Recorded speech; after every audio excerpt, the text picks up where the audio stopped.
فبأي آلاء ربكما تكذبان.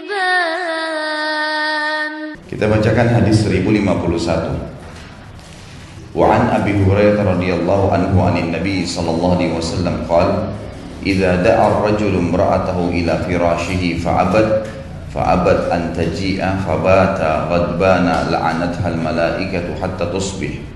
Muttafaqun alaihi wal lafdhu lil Bukhari wa li Muslim kana alladhi fis sama'i sakhitan 'alaiha hatta yarda 'anha.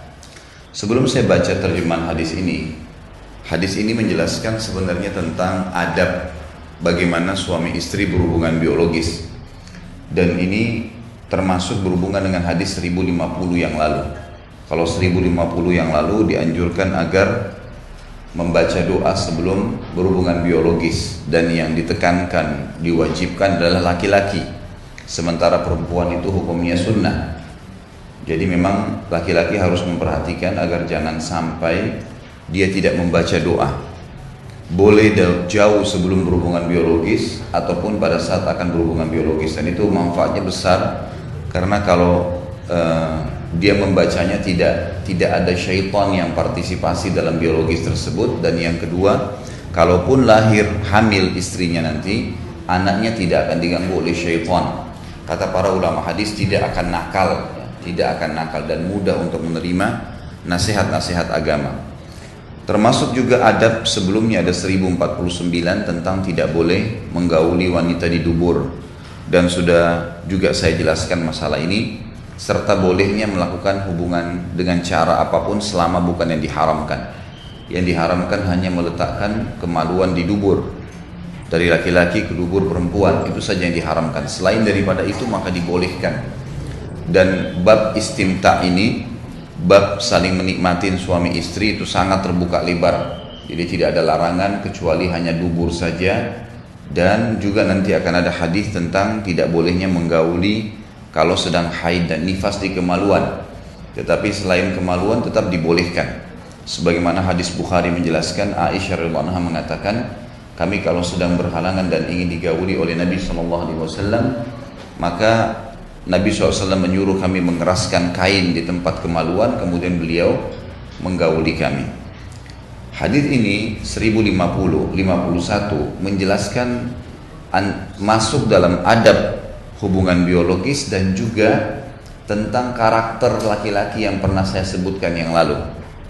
Jadi saya bilang kalau suami istri saling mengenal karakter itu akan sangat membantu keharmonisan rumah tangga. Karakter laki-laki dalam masalah kebutuhan pandangan mata, kebutuhan perut, dan kebutuhan kemaluan ini dasar sekali. Ini sangat dasar. Sehingga bagi dia itu segalanya. Artinya poin pertama dalam hidupnya. Mungkin kalau karakter wanita adalah kalau diajak ngobrol, diajak keluar, diberikan kebutuhan, itu mungkin hal yang sangat dasar, gitu kan.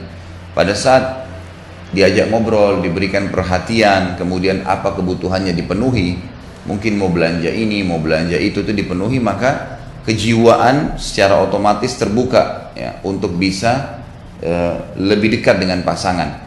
Kalau laki-laki sebaliknya, berbeda sekali. Laki-laki itu dia tidak membutuhkan ekstra perhatian, karena lebih dalam perhatian ini akan membuat dia tidak menerimanya. Saya sudah kasih contoh itu hari, seringnya ditelepon, seringnya ditanya kamu kemana, dan seterusnya. Itu bagi laki-laki mengganggu, bagi dia itu dianggap mengganggu sekali. Makanya dia tidak nyaman. Dia lebih nyaman kalau suami ibu misalnya lagi keluar, ibu cuma tanya, nanti kalau pulang jam berapa dan mau makan apa. Itu jauh lebih tepat bagi dia dibandingkan hal-hal yang sebentar telepon, 2 kali, 3 kali telepon terus, gitu kan. Itu bagi dia tidak nyaman, mengganggu. Tapi kalau bagi perempuan, makin sering ditelepon sama suaminya makin nyaman saja. Ini secara umum.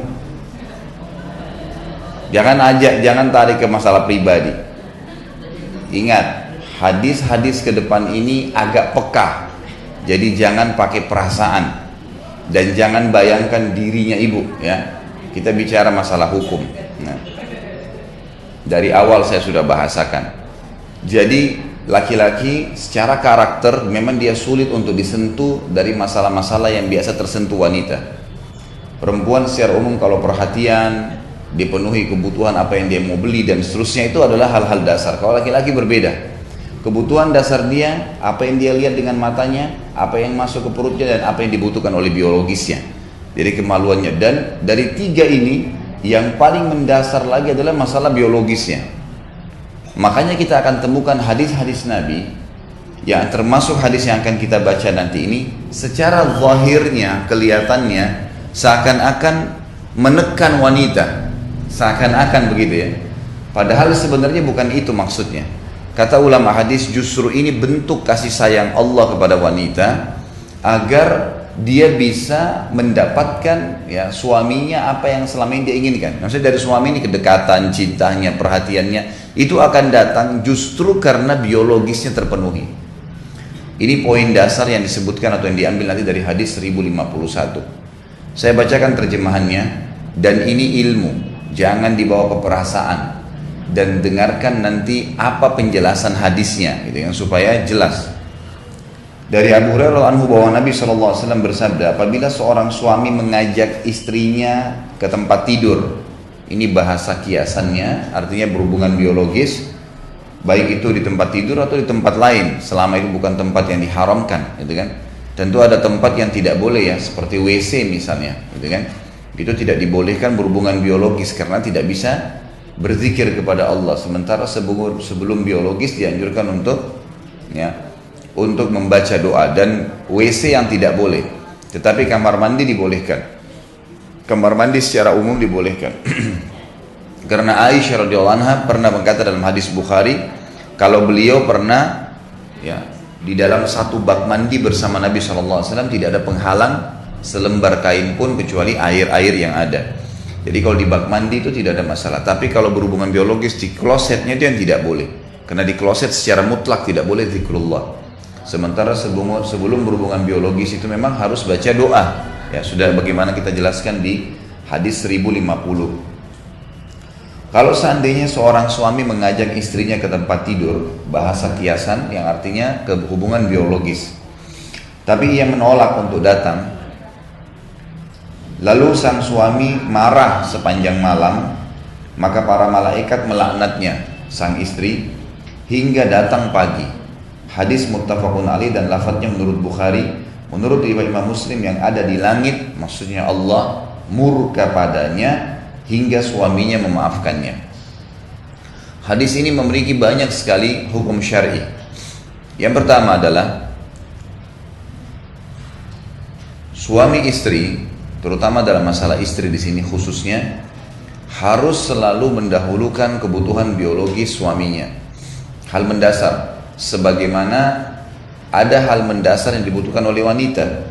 Hal yang mendasar tadi sudah saya sebutkan, perhatian, kebutuhan pokok yang dibutuhkan, apa yang dia butuh untuk dibelanja, baik makanan, baik pakaian, apalah perabot rumah, itu semua hal-hal yang mendasar. Sementara laki-laki hal yang mendasar itu adalah biologis, memang begitu.